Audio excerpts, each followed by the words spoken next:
Magandang umaga, tanghali at gabi sa inyong lahat ng nakikinig ng audio record nito.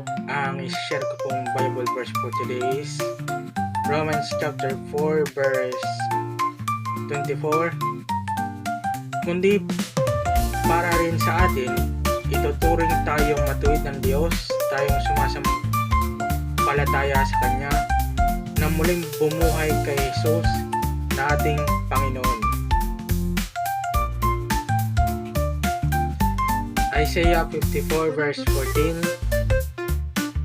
Patatatagin ka ng katuwiran, magiging ligtas ka sa mga mananakop, at wala kang katatakutang anuman.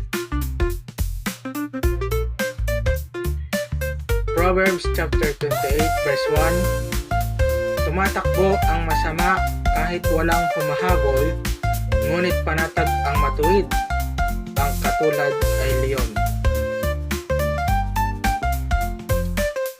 Hebrews chapter 10 verse 19 to 20. Kaya nga mga kapatid, mayroon na tayong lakas ng loob na pumasok sa dating kabanal-banalan sa pamamagitan ng dugo ni Jesus. Binuksan niya para sa atin ang isang bago at buhay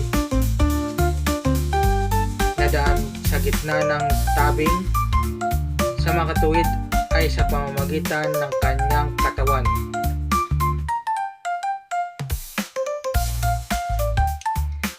Psalms 34 verse 4. Ang aking dalangin dininig ng Diyos, inalis niya sa akin ang lahat kong takot.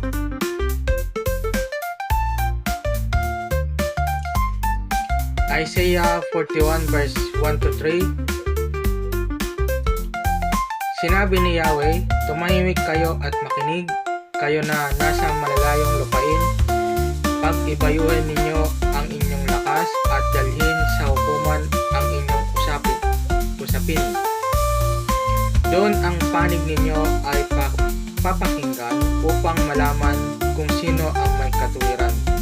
Sino ang nagdala sa isang mananakop mula sa silangan at nagbigay ng tagumpay sa lahat ng kanyang pakikipaglaban. Ang mga harit mga bansa ay parang likabok na lumilipad sa bawat hataw ng kanyang tabak, at parang dayaming tinatangay dahil sa kanyang pana. Buong bilis na tinutugis niya ang mga kaaway. Ang kanyang mga paay hindi halos sumayad sa lupa.